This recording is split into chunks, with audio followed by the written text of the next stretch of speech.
ओम शांति।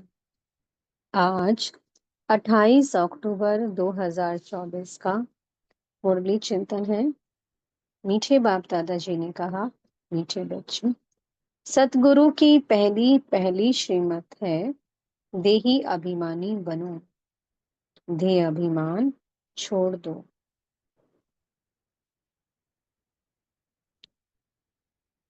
मीठे बाबा अब हमें इस पुरुषोत्तम संगम युग पर मिलते हैं। वो हमसे तीनों संबंध निभाते हैं। वो हमारे बाप भी हैं, टीचर भी हैं, सतगुरु भी।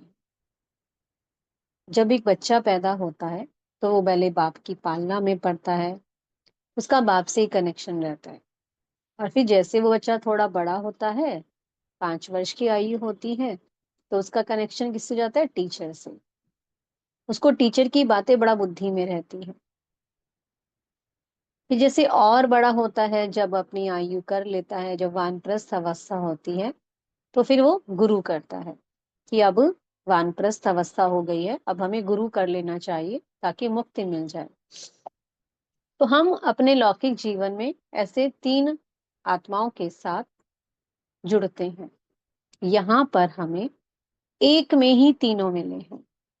वो हमें बाप बनकर वर्षा दे रहा है। वर्षा भी कौन सा दे रहा है? सिर्फ एक जन्म का वर्षा नहीं दे रहा है, 21 जन्मों का वर्षा दे रहा है। 21 जन्मों तक मेरे बच्चे सदा सुखी में रहेंगे, कोई भी दुख नहीं होगा, वहां कभी काल नहीं होता।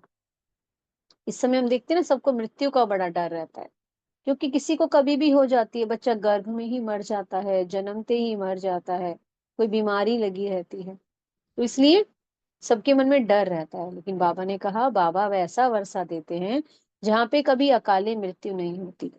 हर आत्मा अपनी पूरा आयु करके ही शरीर को छोड़ती है, मृत्यु नहीं होती। मृत्यु याना कि रोना, दुखी हो जाना नहीं, वो खुशी खुशी शरीर छोड़ती है कि अब मैं बच्चा बनने जा रहा हूँ, अपना एक नया जन्म लेने जा रहा हूँ।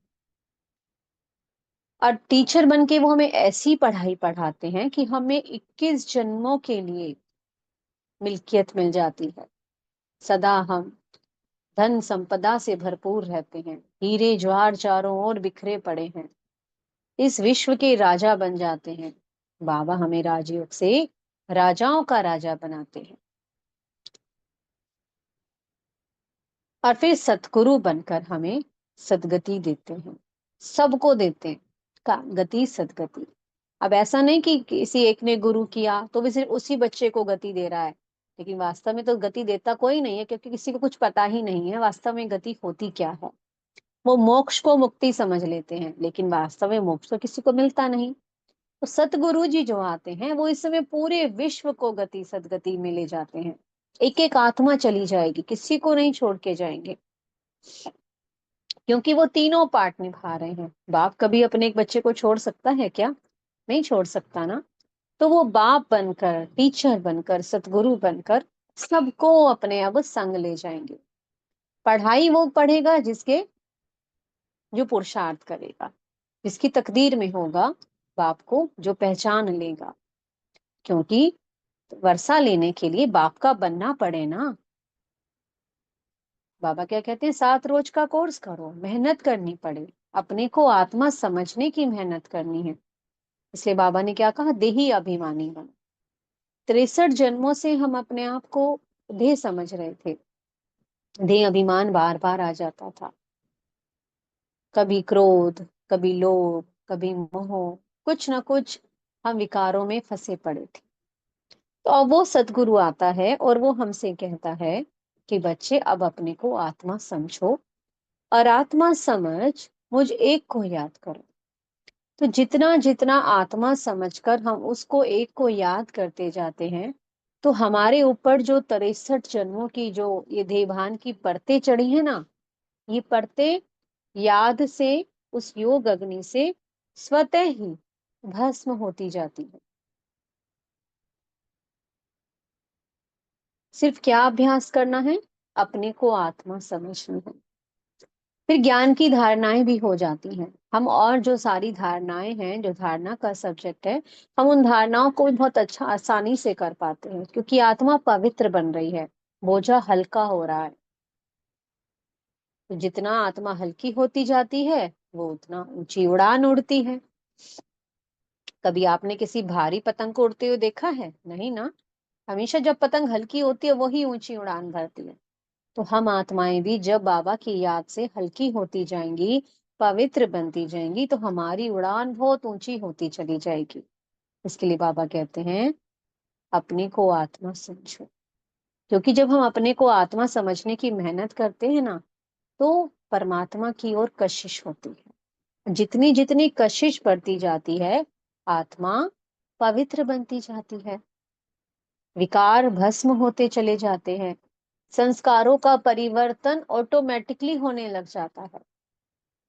आत्मा को बार बार वो परमात्मा की खींच होती है। परम धाम में जाकर बैठ जाना है और उस एक बिंदु को बस निहारते जाना है। कैसे? बुद्धि के नेत्रों से। जैसे जैसे याद बढ़ेगी, वैसे वैसे हम ऊंची उड़ान भरेंगे, सतो प्रधानता की ओर जाएंगे। क्योंकि इस समय जैसी आत्मा, वैसा शरीर बन गया। आत्मा भी तमो प्रधान बन गई, तो शरीर भी तमो प्रधान। तो इसलिए अब अपने को याद से सतो प्रधान बनाना है। तभी तो हमें सतो प्रधान शरीर मिलेगा, वरना कैसे मिलेगा? जैसी आत्मा बनेगी, वैसा ही शरीर मिलेगा। फिर तभी तो सभी नंबरवार आते हैं। कोई सतयुग में आएगा, फिर कोई त्रेता में आएगा, कोई लास्ट में आएगा, है ना। तो जैसी आत्मा, वैसा उसे शरीर मिलेगा, वैसी ही अवस्था को वो पहुंचेगी। सतयुग में है सतो प्रधान अवस्था, और त्रेता में है सतो अवस्था। तो जो आत्मा जितना पुरुषार्थ करेगी, वो आत्मा उतनी ऊंची अवस्था वाले समय पर पहुंचेगी। तो इसलिए हमें अभी यही पुरुषार्थ करना है। बाबा इसी संगम पर हैं। सतयुग में बाबा नहीं होंगे, सतयुग में कोई सतगुरु भी नहीं मिलेगा, क्योंकि वह किसी को दरकार ही नहीं है। सब सदगति में है। सदगति अर्थात जीवन मुक्त अवस्था, कोई देह भान नहीं। हर आत्मा अपनी सीट पर बैठी है, संपूर्ण पावन है। तो इसलिए बाबा जो हमें कहते हैं, हमें उस श्रीमत पर चलना है, अपने को देही समझने का अभ्यास करना है, और सबको भी आत्मा भाई भाई की दृष्टि से देखना है। फिर कई बच्चे कहते हैं, जो युगल जोड़े होते हैं, कि कोई हमें तंग करता है, और कोई कहता है कि हमें तंग नहीं करते हैं। तो ये सबका अपना अपना पार्ट है। तो हमें क्या करना है? हर एक आत्मा के पार्ट को साक्षी होकर देखना है। कोई क्या कर रहा है, कोई क्या नहीं कर रहा है, किसी से बात का हमारा कोई मतलब नहीं। हमारे दिल से सिर्फ क्या निकले? सबके लिए दुआएं निकले, सबके लिए शुभ भावनाएं निकले, और किसी को तंग नहीं करना है। हमें एक दूसरे को सहयोग देना है, चाहे प्रवृत्ति मार्ग में है, चाहे हम ब्राह्मण परिवार में संगठन में रहते हैं। हमें एक दूसरे को ऊंचा उठाने में मदद करनी है। आज मीठे बाप दादाजी ने प्रश्न किया, इस समय तुम बच्चे कोई भी इच्छा व चाहना नहीं रख सकते हो, क्यों? क्योंकि इस समय हम सब क्या है? वानप्रस्थ अवस्था में है। चाहे कोई शरीर से बच्चा है, चाहे कोई बूढ़ा है, चाहे कोई जवान। हर आत्मा की इस समय क्या है? वानप्रस्थ अवस्था। आत्मा की वानप्रस्थ अवस्था है, क्योंकि ये अंतिम स्टेज का अंतिम एक्ट चल रहा है। स्टेज पर अंतिम एक्ट चल रही है, क्योंकि सबका आखिरी जन्म है। अब बाबा आ गए हैं सबको ले जाने के लिए। तो इसलिए इस दुनिया की किसी भी चीज से हमारा कोई ममत्व ना हो।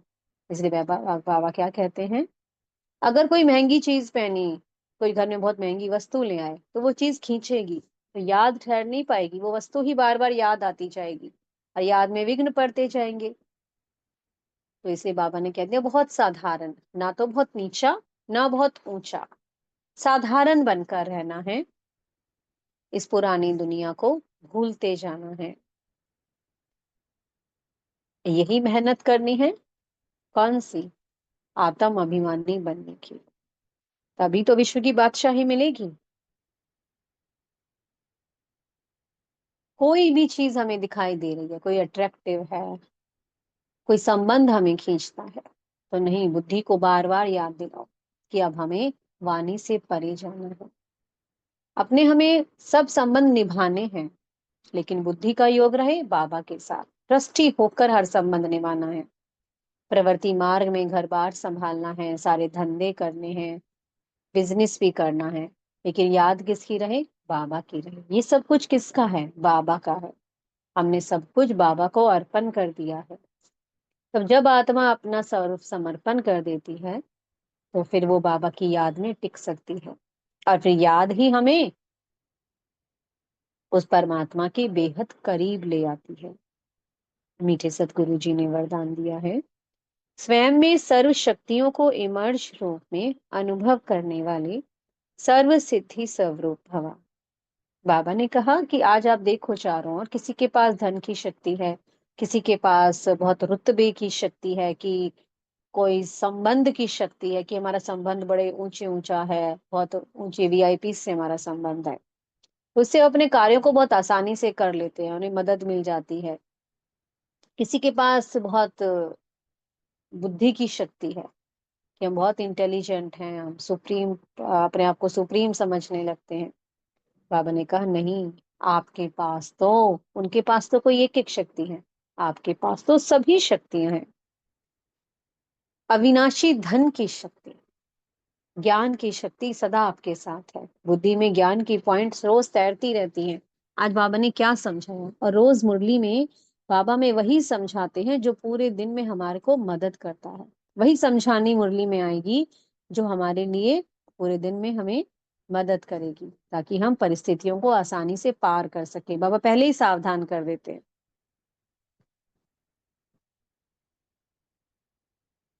तो इसलिए आप बच्चों के पास क्या है? सभी शक्तियां हैं। सर्वशक्तिमान बाप का साथ है। इससे बड़ी शक्ति तो कोई और हो सकती है? कि खुद भगवान की शक्ति हमारे साथ है, भगवान का साथ हमारे साथ है। बाबा ने क्या करना, क्या होता है? सिर्फ इसे इमर्ज रूप में रखो, अपनी स्मृति में रखो। तो जब कोई आत्मा इन सब बातों को, अपनी सभी शक्तियों को स्मृति में रखती है, इमर्ज रूप में रखती है, तो बाबा कहते हैं फिर तुम सिद्धि स्वरूप बन जाती है। फिर हमें उन शक्तियों का यूज करना होता है, अपने योग का प्रयोग करना होता है। स्लोगन है, मन को प्रभु की अमानत समझकर उसे सदा श्रेष्ठ कार्य में लगाओ। ये मन क्या है? मन कहते हैं ना, बार बार घोड़े की तरह भागता रहता है, मन में कभी कुछ आ रहा है, कभी कुछ आ रहा है। नहीं, ये मन किसकी अमानत है? ये मेरे बाबा की अमानत है। मन में कुछ और ख्यालात नहीं आए कि मुझे यहाँ जाना है, मुझे इससे मिलना है, नहीं। ये मेरे बाबा की अमानत है, तो इस अमानत को मुझे सिर्फ बाबा की याद में लगाना है। तो इसलिए बार बार इसको समझाना होता है, नहीं, हमें सिर्फ बाबा को याद करना है। हे मन, तुम सिर्फ बाबा को याद करो। मन बुद्धि जब बाबा की याद में लग जाती है, तो फिर सदा आत्मा परमात्मा प्रेम में लवलीन हो जाती है। तो इसलिए मन को हमेशा अच्छे कार्य में लगाओ, हमेशा सेवा में लगाओ। सेवा करता रहे मन, मनसा सेवा चलती रहे, सबके प्रति दुआएं चलती रहें। इस मन में, बुद्धि में सिर्फ बाबा की याद हो। ओम शांति। बहुत बहुत शुक्रिया प्यारे प्यारे हमारे मीठे मीठे बाप दादा जी का। ओम शांति।